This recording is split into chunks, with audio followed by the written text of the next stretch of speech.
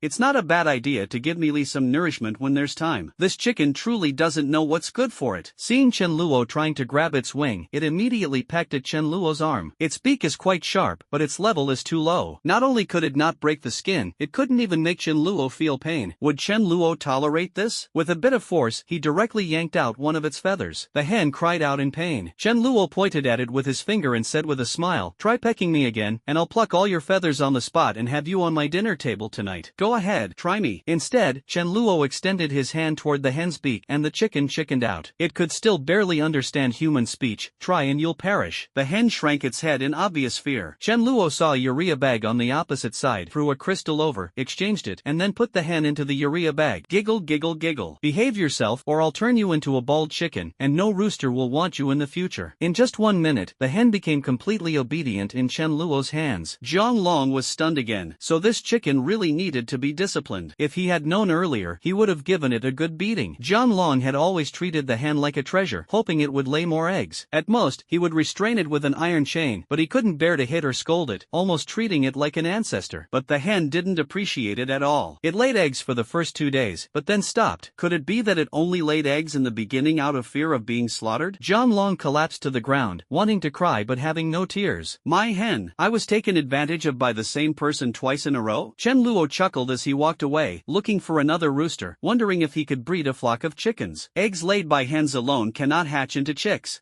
If there were another female dog, could it possibly give birth to puppies with the French king? Xia Haoran is about to advance to level 4. Tonight, give him a level 4 crystal to help him upgrade sooner. Chen Luo went on a shopping spree, buying everything as long as the price was reasonable, without bargaining, and paid for it all with crystals. Level 2 crystals will depreciate rapidly and plummet in value, while resources will continue to appreciate. The longer you hold on to them, the more you lose. What frustrated Chen Luo was that he didn't see anyone with high-level crystals or hear of anyone who had them. It's rare to see someone as gullible as Ling Chen. Moreover, not a single elite they were looking for could be found. Chen Luo's standard for elites is that they must at least be capable of advancing to level 9 ability users in the future. Level 7 can only be considered slightly stronger cannon fodder. In the later stages of the apocalypse, it becomes truly difficult. Level 7 ability users can be killed just by the aftermath of a king-level battle. Chen Luo shook his head. An ordinary level 9 was just a nobody, so it was normal for him not to remember. After a spree of purchases, Chen Luo had to switch to 2 different vehicles to load all the supplies he had bought. Such behavior was quite conspicuous, but here, there was barely a semblance of order, and no one made a move to rob him. Or rather, only fools would act without understanding the situation. After walking around, Chen Luo returned to his stall and stuffed the hen into the trunk. Chen Luo looked at its few fiery red feathers, thought for a moment, and decided to name it Little Red. Chen Luo scattered some rice for it, but it wouldn't eat. Chen Luo said fiercely, "Eat. Why won't you eat? If you don't eat, I'll pluck your feathers." Little Han looked terrified as if she had been threatened, nodding repeatedly while quickly eating her rice. Chen Luo smiled with satisfaction. "Please call me the Animal Slayer." Back in the car, Chen Luo turned on the air conditioning, planning to go out for another round when there were more people. Chen Guang said awkwardly, "Big brother, I want to go out for a walk." Chen Luo gave Chen Guang a meaningful look and nodded. "Be careful." Chen Guang's face lit up with joy, and he quickly left. Chen Luo glanced at Su Daju. It was about time to find a wife for Su Daju. For some reason, Chen Luo felt that Mayu was quite suitable. Chen Luo had no personal feelings for Mayu. Although her abilities were modest, she was considered a trusted confidant. If being with Su Daju was possible, it wouldn't be bad. Chen Luo took out his headphones, lay on the seat pretending to sleep, waiting for the participants to arrive and to find out who organized this trade fair. The number of people began to increase continuously. About an hour later, a convoy drove steadily in the middle of the road, accompanied by the sound of loudspeakers. "Please, all participating leaders, gather at the toll station on the east side. Space is limited, so it's best for each person to bring only 2 companions." Chen Luo opened his eyes. "They've arrived." Zhao Hai came over to Chen Luo. Zhao Hai smiled and said, "Let's go take a look together and see who organized this trade fair. I reckon their strength is extraordinary, but definitely can't compare to you, Brother Chen." Chen Luo just smiled and went over with Xia Haoran and Su Daju. Returning to the highway again, the number of people was about twice as many as when Chen Luo first arrived. Just the people on both sides of the road. Chen Luo estimated there were about 15,000. No one would bring everyone along. There were certainly still many people staying back at the base. Behind the toll station, there is an office building, and the meeting place is on the open ground next to it. There's no other way. There are simply too many people, probably 400 or 500. In some bases, there isn't just one decision maker. There can even be a dozen people in charge, with no one yielding to another, coming together solely for better survival. Quite a few neatly dressed individuals are maintaining order, and there are rows of clean plastic chairs at the meeting spot. spot. People entering the venue were each handed a chilled bottle of Red Bull by designated staff. Wow, hundreds of bottles of Red Bull, this can definitely be called a generous move at this moment. Chen Luo thought of sitting in an inconspicuous spot in the back row, but there were quite a few people like him. Since he arrived late, there were no seats left in the back. Alright then, I'll sit a bit closer to the front and see clearly who it is. Hey, it's Xiao Hai. I didn't expect to see you again. Ha, come here, give me a hug. A middle-aged man greeted Xiao Hai with a big smile. Xiao Hai also shook hands with him, his face full of surprise. Before the apocalypse, Xiao Hai's financial resources might not have matched Chen Luo's. After all, Chen Luo held considerable shares worth 30 billion on paper. But when it came to influence, he truly couldn't compare to Xiao Hai. Xiao Hai knows people in both the legitimate and underground circles. He enjoys making friends and has many of them. In his line of work, it's impossible to succeed without a wide network of friends. Xiao Hai introduced with a smile, Brother Chen, this is Qi Lin, an elder brother of mine. He's in the real estate business and has a large team under him. This is Chen Luo, a younger brother of mine. This introduction carries significant meaning, revealing Qi Lin's background, but Chen Luo is just a simple name. Chen Luo learned about Qi Lin's general situation, but Qi Lin knew nothing about Chen Luo. It was obvious who Xiao Hai favored. It's unclear what Qi Lin was thinking, but he was very enthusiastic toward Chen Luo. There wasn't much small talk. The organizer of this trade meeting made an appearance. A young man a few years older than Chen Luo, dressed in a white shirt and casual pants, with a faint smile on his face, walked to the very front of the meeting, surrounded by a dozen people. Xiao Hai squinted his eyes, recognized the man, and quietly introduced him to Chen Luo. This man is Yi Gaofei, the heir of the Yi Group. He is in the foreign trade business and has a fortune of 3 billion. Of course, money doesn't mean much at this point. I've heard this guy is very capable and quite skilled. Chen Luo nodded slightly, but his gaze wasn't on Yi Gaofei. Instead, it was on a young man in a gray t-shirt standing beside him. Reborn for so long, apart from Mi Ling and Mi Li, I have now encountered another king-level individual from my previous life. There aren't many king-level individuals, only about 100 across all of humanity. Of course, there are also some with king-level talent who died prematurely. For example, Xia Haoran. This young man, Chen Luo remembers, is called Longyu, a metal-type ability user. Metal-based abilities are also extremely rare, even rarer than light-based and dark-based abilities. Controlling metal is just a basic application of metal-based abilities. Metal-based abilities are roughly divided into combat types and support types. The combat type involves metallizing one's own body, with very strong offensive and defensive capabilities. Its physical defense is even stronger than that of earth-based abilities, but its weakness lies in low magical defense. Especially the lightning type. The lightning type is the nemesis of this metal type. The auxiliary type is the transformation type, which can take on various forms. In terms of combat power, it is not as strong as the former, but its main role is as an auxiliary, serving as a weapon. For example, transforming into a sword or a staff can greatly enhance both the physical type and the elemental type. The Rat King's teeth and the iron claws